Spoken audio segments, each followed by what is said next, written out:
Mechanics, okay, गतिकी। और आज मैं आपको क्या पढ़ाने जा रहा हूँ, सेंटर ऑफ मास। पहले ही मैं आपको बता दिया था कि इस चैप्टर में क्या क्या पढ़ना है। ओके, द्रव्यमान केंद्र एक तरह से चार अलग अलग चीजें हैं जिनको मिलाकर एक मैकेनिक्स बनाया गया है। बोलो क्लियर। ओके, टक्कर में तो दो ही फॉर्मूले थे, वो याद हो तो सारा काम हो जाएगा। अब सेंटर ऑफ मास एक ऐसा वर्ड है, ऐसा पॉइंट है फिजिक्स का जो बहुत सारे टॉपिक में काम आता है। तो इसका मतलब यहाँ हम ऑफिशियली सेंटर ऑफ मास पढ़ रहे हैं। बाकी ऐसा नहीं सेंटर ऑफ मास नाम नहीं सुना है, सेंटर ऑफ मास तो सुनते ही है। जहां पर किसी भी बॉडी का टोटल मास सेंटर्ड रहता है उसे क्या कहते हैं, सेंटर ऑफ मास। और ये बॉडी नहीं, हमारे में भी होता है। हमारा सेंटर ऑफ मास कहाँ है, अम्बेलिकल कॉर्ड। बोलो क्लियर। तो बहुत सारे ट्रीटमेंट यहाँ से भी होते हैं। बोलो क्लियर। अलग अलग नेचुरल साइंस है, अलग अलग साइंस होती है जिनका अलग अलग कॉन्सेप्ट होता है चीजों को ठीक करने का। बोलो क्लियर। ओके, तो अब आपको मैंने कहा कि हमें फिजिक्स के अकॉर्डिंग सेंटर ऑफ मास पढ़ना है। तो पहले मैं आपको वो बेसिक बातें जो हमें पता होगा तो सारा काम कर सकते हैं। थोड़ी बहुत छोटी सी है, 10-15 मिनट की थोड़ी है। देन वेराइटी ऑफ क्वेश्चंस करेंगे तो आपका माइंड सेट होगा कि सेंटर ऑफ मास के क्वेश्चन कैसे करते हैं। सबसे पहले क्या बता रहा हूँ, जहाँ मास सेंटर हो उसे क्या कहते हैं, centre of mass. I think वो तो नाम से पता चल रहा है। अरे द्रव्यमान केंद्र किसको कहते हैं, जहां पर द्रव्यमान क्या हो, केंद्रित। तो पहला पॉइंट में क्या कह रहा हूं, अगर बॉडी सिमेट्रिकल है तो सेंटर ऑफ मास सेंटर में होता है। अगर बॉडी अनसिमेट्रिकल है तो सेंटर ऑफ मास सेंटर में नहीं होता है, जिधर मास ज्यादा होता है टूवर्ड होता है। क्लियर। पहला मेरा पॉइंट क्या है, यदि कोई बॉडी, क्लियर, ओके, सममित, मैंने कहा सममित है हो तो द्रव्यमान केंद्र, क्लियर, द्रव्यमान केंद्र, ओके, बॉडी के केंद्र में होता है। क्लियर। ओके, मैंने कहा इफ बॉडी, मैंने कहा इस, बोलो क्या हो, सिमेट्रिकल। क्लियर। देन मैंने कहा आपको सेंटर ऑफ मास, देन मैंने कहा position, clear, of centre of mass, clear, okay, क्या होता है, centre of body. Clear. Okay, centre of body. For example इधर देखो, ये आपको जैसे ही मैंने बॉडी बताई, बताओ ये क्या है, सिमेट्रिकल है, तो सेंटर ऑफ मास क्या होगा, यहाँ होगा। क्लियर। ओके, अगेन मैंने आपको ये बॉडी बताई, ये भी क्या है, सिमेट्रिकल, इसमें भी सेंटर ऑफ मास कहाँ होगा, यहाँ होगा। भाई रिंग भी हो सकती है, डिस्क भी हो सकती है। क्लियर। ओके, ये कोई बॉडी है, बोलो ये भी क्या है, सिमेट्रिकल है, सेंटर ऑफ मास कहाँ होगा, यहाँ होगा। क्लियर। तो पहला पॉइंट समझ में आया। दूसरा मैंने कहा यदि असममित हो, क्लियर, ओके, असममित हो, ठीक है। मैंने कहा इफ अनसिमेट्रिकल, बोलो असममित, मैंने कहा बॉडी हो। Clear. Okay, unsymmetrical body. Clear.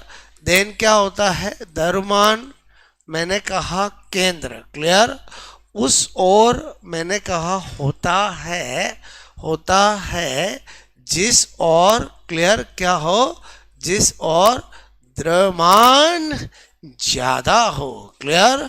Okay, जिस और क्या हो, मास ज्यादा हो। ओके, तो मैंने कहा आपको यहां पर पोजीशन ऑफ सेंटर ऑफ मास चलेगा, सी एम का मतलब centre of mass. Clear. Okay, मैंने कहा टूवर्ड टू मोर मास। अरे समझे। ओके, जैसे मैंने एक ये बनाया, क्लियर, इधर ध्यान देना, ये बनाया। क्लियर। ओके, पहले बताओ ये सिमेट्रिकल है क्या, नहीं, तो सेंटर ऑफ मास सेंटर में ना होकर थोड़ा सा इस और होगा। ऐसे ही मैं आपको बनाने के लिए बता रहा हूं। क्लियर। ओके, अगर यही बॉडी ऐसी होती, बोलो क्लियर, यही बॉडी, ध्यान से समझना, यही बॉडी ऐसी होती तो सेंटर ऑफ मास एग्जैक्ट कहाँ होता, सेंटर में होता। Clear.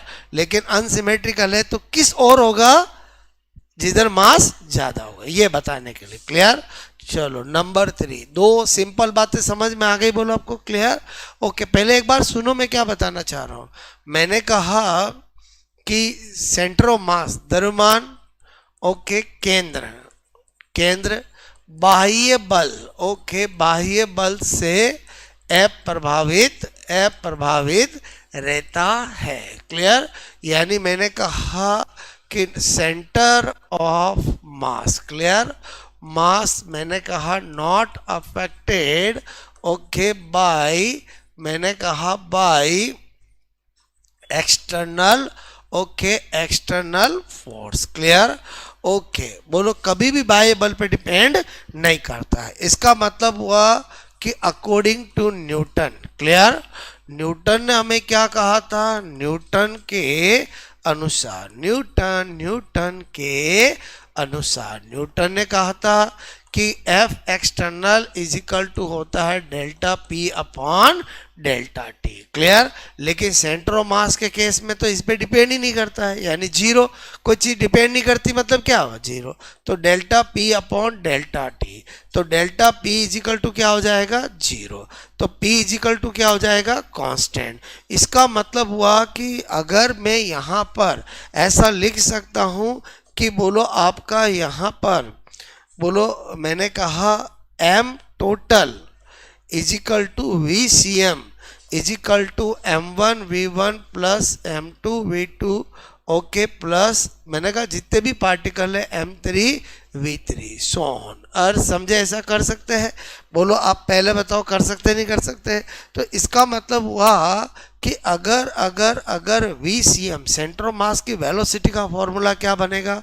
M1 V1 plus M2 मैंने कहा V2 प्लस सो ऑन मैंने कहा MN VN divide by M total, या M टोटल या M1 plus M2 plus so on MN।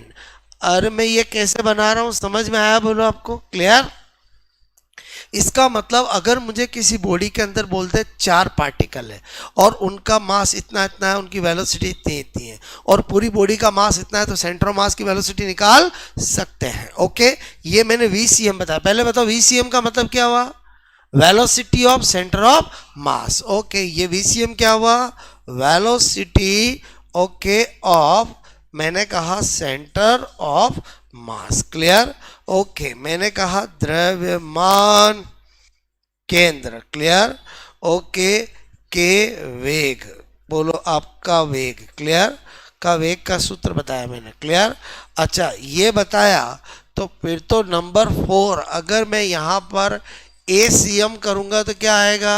M1 A1 plus M2 A2 plus so on MN AN divide by M1 plus M2 plus so on MN, clear? ये भी ये बन जाएगा। बताओ ACM का मतलब क्या हुआ?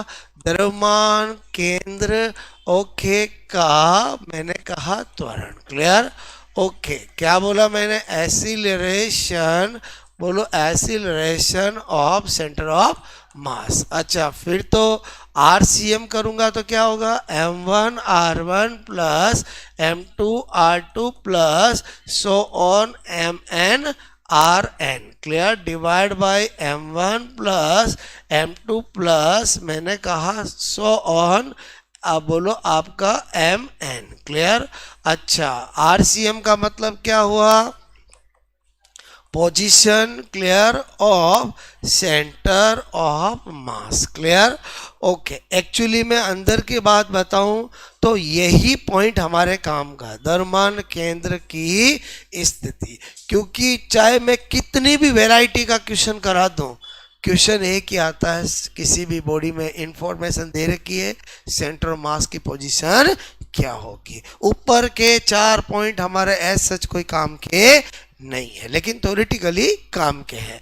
अब अगर मैंने कहा RCM, तो RCM तो किसी की पोजीशन XCM भी हो सकती है, Y भी हो सकती है, Z भी हो सकती है, XY भी हो सकती है, XZ भी हो सकती है, खाली एक भी हो सकती है। तो इससे फिर 3 फॉर्मूले बनाऊंगा। क्या बनाऊंगा? इधर देखो, मैंने कहा XCM, ओके, बोलो सेंटर ऑफ मास की X में पोजीशन क्या अगर निकालनी होगी तो M1 X1 प्लस M2 अरे m2 x2 so on mn xn okay m1 plus m2 plus so on mn clear okay अगर मुझे ycm निकालना होगा clear okay m1 y1 m2 y2 plus so on mn yn clear okay m1 m2 plus so on mn clear okay अगर ZCM निकालना होगा clear तो बताओ क्या करोगे m1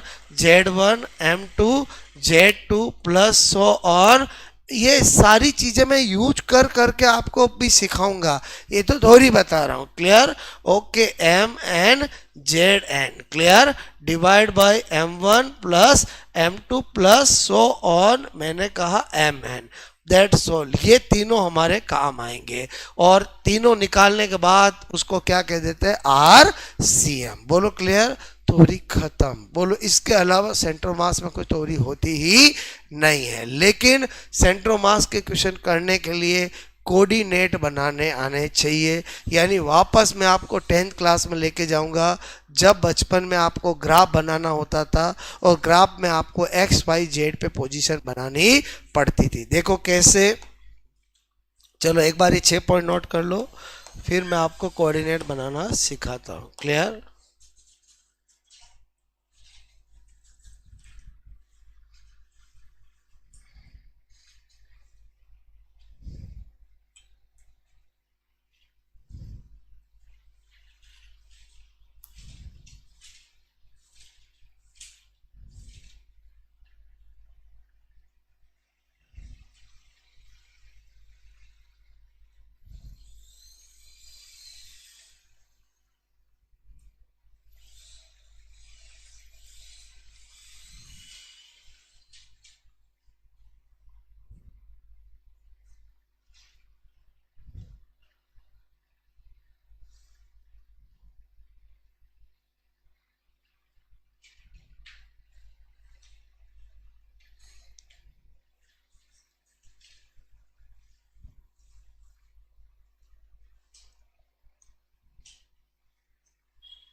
ओके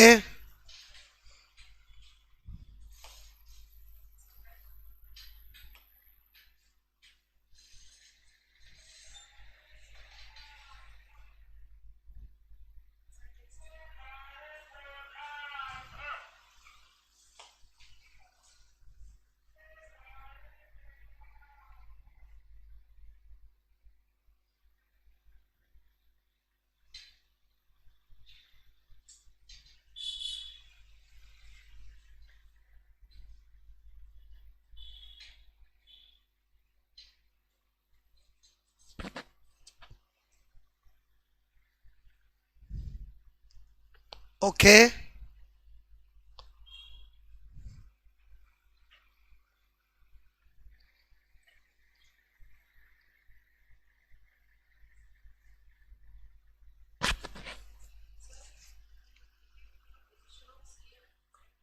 टूवर्ड टू मा मोर मास क्लियर समझ आओगे अधिक मास की ओर क्लियर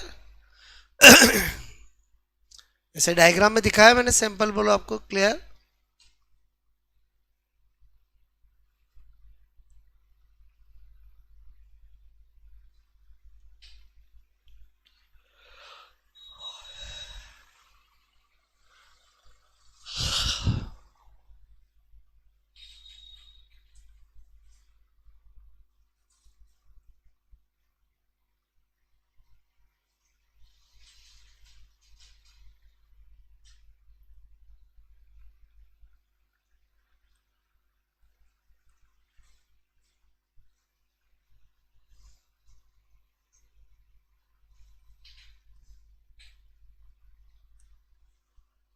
ओके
ओके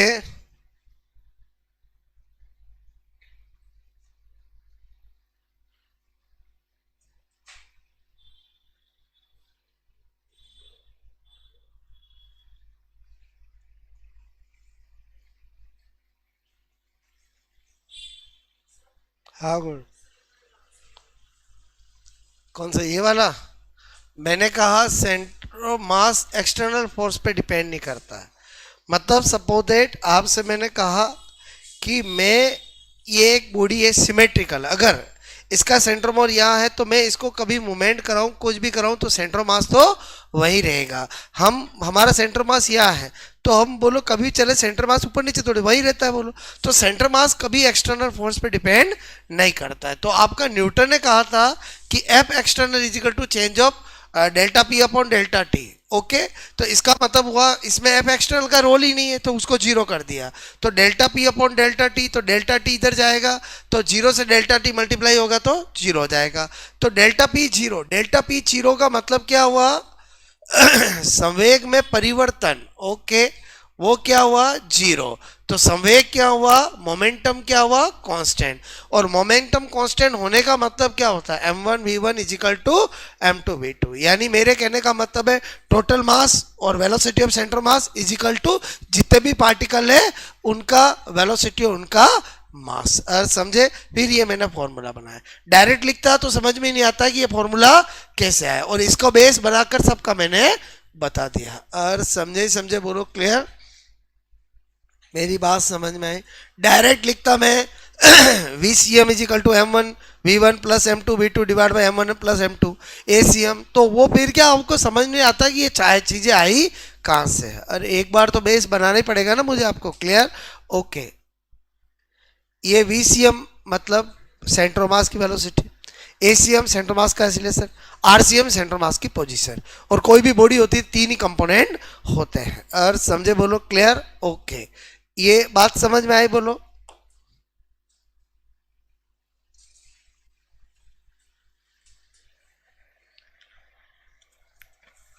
और आरसीएम का ही वापस मैंने एक्सपांशन किया है ठीक है मतलब आज मैं सेंट्रो मास की पूरी थ्योरी बता रहा हूं कल सेंट्रो मास की जो थ्योरी पढ़ाई उस पर बेस सारे वेराइटी ऑफ क्वेश्चन बताऊंगा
ओके,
हो गया। ओके, अब आपको मैंने क्या कहा कि अगर मैं डायरेक्ट क्वेश्चन कराऊंगा आपसे होंगे ही नहीं, क्योंकि आपको पहले मुझे कोऑर्डिनेट बनाना सिखाना पड़ेगा। तो नंबर 7 पे क्या लिख रहा हूं यहां पर निर्देशांक। ओके, निर्देशांक। ओके, निर्माण। क्लियर? ओके, बोलो कोऑर्डिनेट फॉर्मेशन। अब कोऑर्डिनेट फॉर्मेशन या निर्देशांक बनाना क्या होता है, इधर देखो, एकदम सिंपल, एकदम सिंपल एग्जांपल से बता रहा हूं। आपको पता है एक्स, वाई और जेड। क्लियर? 3 डायरेक्शन होती है। क्लियर? ओके। अब इसी का सारा खेल है। जैसे मैंने पहला एग्जांपल लिया, मैंने कहा आपको कोई बोला कि कोई बॉडी है, वो यहां पर ये 8 दूरी पर m मास है। क्लियर? अब हमें पता है कि ये जो पोजीशन होती है, क्लियर, यहां पर जो आपका कोऑर्डिनेशन होता है, कोऑर्डिनेट होता है, वो 0 0 0 होता है। क्लियर? अब इसी को रेफरेंस मान के चलते हैं। तो अगर ये 0 0 है तो यहां पर ये मास पार्टिकल यहां रखा हुआ, तो इसका कोऑर्डिनेट क्या होगा, a 0 0, क्योंकि किसी के भी कोऑर्डिनेट 3 बताए जाते हैं, x के रेफरेंस में, y के रेफरेंस में और z के रेफरेंस में। ओके, अगर सपोज दैट मैं आपको कहूं कि ये कोई पार्टिकल, बोलो ये यहां पर है, क्लियर, m मास का, और ये b डिस्टेंस पे, तो बताओ इसके कोऑर्डिनेट क्या होगा, 0 b और 0। पहले बताओ, समझ में आ रहा? क्योंकि जो पहला लिखते वो x का, दूसरा लिखते वो y का, और तीसरा लिखते वो z का। ओके, एकदम सिंपल एग्जांपल से बता रहा हूं। तीसरा एग्जांपल, सपोज दैट मैंने आपको कहा कि कोई पार्टिकल ये यहां पर है। क्लियर? जिससे ये दूरी a है और ये b है। क्लियर? ओके, अब मुझे इसके कोऑर्डिनेट बताने हैं। तो मैंने कहा कोऑर्डिनेट बनाऊंगा, तो बताओ ऐसा करना पड़ेगा, अरे ऐसा करना पड़ेगा नहीं करना पड़ेगा, बोलो। क्लियर? तो बताओ इसके कोऑर्डिनेट क्या होगा, a b और 0। और समझे समझे, बोलो। क्लियर? अच्छा, ये सब बातें आपको समझ में आ गई। अब आ जाए तो मेन एग्जांपल में। सपोज दैट ये कोई बॉडी है। क्लियर? ओके, जिसपे 4 पार्टिकल है, बोलो। क्लियर? ओके, ये m1, ये m2, ये m3 और ये m4। बोलो ये यहां से यहां 1 मीटर, ये यहां से यहां मैंने कहा 2 मीटर, वो जो उसने दिया वो मानना पड़ेगा। क्लियर? अब मुझे आपको M1 M2 M3 M4 के कोऑर्डिनेट बताने हैं। बोलो क्लियर। सेंटर ऑफ मास की पोजीशन सब बात की बात है, पहले कोऑर्डिनेट बनाने आने चाहिए। क्लियर। तो आपको मैंने कहा यहाँ पर कोऑर्डिनेट क्लियर ओके ऑफ, मैंने कहा M1 M2 M3 और M4 पार्टिकल। Clear okay. मैंने कहा आपको M1 M2 M3 और M4 कणों के निर्देशांक। क्लियर। कणों के निर्देशांक ओके बताओ। क्लियर। ये मैंने आपको पूछा। ठीक है। तो अब क्या होगा, पहले हम इसके साथ छेड़छाड़ नहीं करेंगे, हम वापस बनाएंगे। क्लियर। मुझे पता है ये होता है इधर x, ये होता है y। ओके। और ये मेरे को एक बॉडी दी है। क्लियर। जो कि ये है। बोलो क्लियर। और ये है। बोलो क्लियर ओके। ये है। तो इसका मतलब हुआ ये M1 है, ये M2 है, ये M3 है, ये M4 है। ये मुझे दिया है 1 मीटर और ये मुझे दिया है 2 मीटर और मुझे इन चारों का कोऑर्डिनेट बनाना। बताओ इसका क्या होगा, 0 0 और 0। इसका क्या होगा 1 0 0। इसका क्या होगा 1 2 0। इसका क्या होगा 0 2 0। और समझे नहीं समझे बोलो, क्योंकि ये y पर है, ओनली y पर, ये ओनली x पर है, ये ना x पे है ना y पे है ना z पे है, 0 पे। अरे बोलो, और ये x और y दोनों पे, और अक्ष पे तल पे, समझते हो कि नहीं समझते हो। और एक अक्ष पे होना और एक तल पे होना। ये तल पे है तो इसमें 2 काउंट होंगे x और y। ये x पे ही है, y x पे है तो एक ही होगा, y x की पोजीशन होगी, और ये x x पे ही है। बोलो क्लियर ओके। और देखो कोऑर्डिनेट बनाते हैं। नंबर 5, सपोज दैट मुझे आपको कहा गया कि ये इस तरह की स्ट्रक्चर है। Clear okay. जिसमें ये M1 है, ये M2 है, ये M3 है। ठीक है ओके। अब आपको मैंने कहा ये बोलो आपका, बोलो क्या है A है। Clear okay. और मैंने कहा आपको यहाँ पर, अरे अरे अरे क्लियर ओके, ये 1 मीटर है, ये भी 1 मीटर है, ये भी 1 मीटर है। बोलो क्लियर। कोई दिक्कत नहीं, वो चाहे तो ए भी दे सकता है। अपन ने 1 मीटर मान लिया। बोलो क्लियर। और मुझे कहा जाए कि यहाँ पर M1 M2 and M3 clear okay के निर्देशांक ओके बताओ। Clear okay. मैंने कहा यहाँ पर find out okay coordinate. Clear coordinate of M1 M2 and M3। Clear okay. तो अब मुझे एक बात बताओ, अगेन इसके साथ छेड़छाड़ नहीं करेंगे। सबसे पहले ये मेरे को दिया है। Clear okay. बताओ बताओ बताओ, x और y तो ऐसे ही करूँगा, और x और y तो हमेशा ऐसे ही होते हैं ना। याद करो बचपन में 10 में ग्राफ बनाते थे। बोलो थोड़ा बचपन याद आया कि नहीं आया। बोलो क्लियर। सारा खेल ही बचपन का ही है। बोलो क्लियर ओके। अच्छा, अब मैंने कहा कि मेरे को ये एक्स वाई, बोलो एक M1 यहाँ पर है, M2 यहाँ पर है और M3 यहाँ पर है। बोलो क्लियर। ये मेरा 1 मीटर है और ये भी 1 मीटर है और ये भी 1 मीटर है। क्लियर, कोई दिक्कत नहीं। अब मैंने कहा कि मुझे चाहिए इसकी पोजीशन। बोलो इसकी पोजीशन और इसकी पोजीशन, तो इन दो में तो कोई दिक्कत ही नहीं है। 0 0 और 0। बोलो 1 0 और 0। अब इसकी निकालनी होगी तो ऐसे करना ही पड़ेगा और ऐसा करना ही पड़ेगा। बोलो क्लियर। और ऐसा करना ही पड़ेगा। तो मैंने कहा यहाँ पर ओके, चलो ये एक था तो ये तो आधा हो गया। अरे समझे नहीं समझे। बोलो क्लियर, आधा। अब मैंने कहा ये तो मुझे निकालना पड़ेगा। बोलो क्लियर। अरे वाई में तो यही होगा ना, तो इसको मैंने मान लिया एक्स। बोलो क्लियर। अरे क्या मान लिया, एक्स। बस फिर तो कोई दिक्कत ही नहीं, पाइथागोरस थ्योरम लगाऊंगा। क्या करूंगा, बोलो 1 का स्क्वायर, बोलो x का स्क्वायर, बोलो आधे का स्क्वायर। और ऐसे ही करते हैं कि नहीं करते हैं, हाँ या ना। लिखो कर्ण स्क्वायर आधार अरे समझे, बोलो क्लियर। ओके। अच्छा, एक का स्क्वायर बताओ, ये 1/4, बोलो क्लियर। ओके, इधर ले जाऊंगा तो एक्स स्क्वायर क्या बच गया, 1 - 4 मतलब 3/4, यानी एक्स बराबर क्या आ गया, √3/2। कोई दिक्कत नहीं।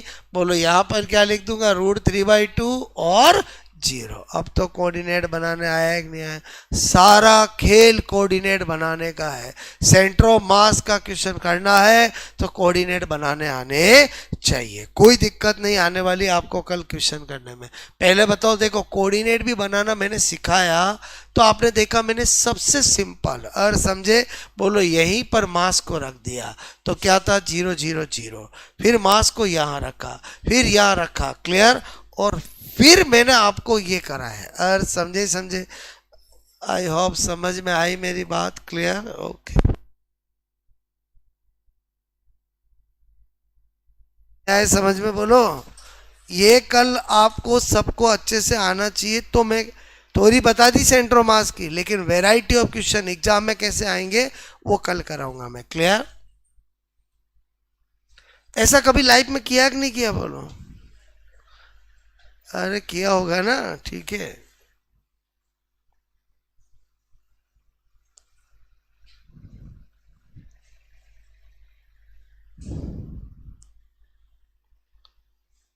यह है समझ, बोलो।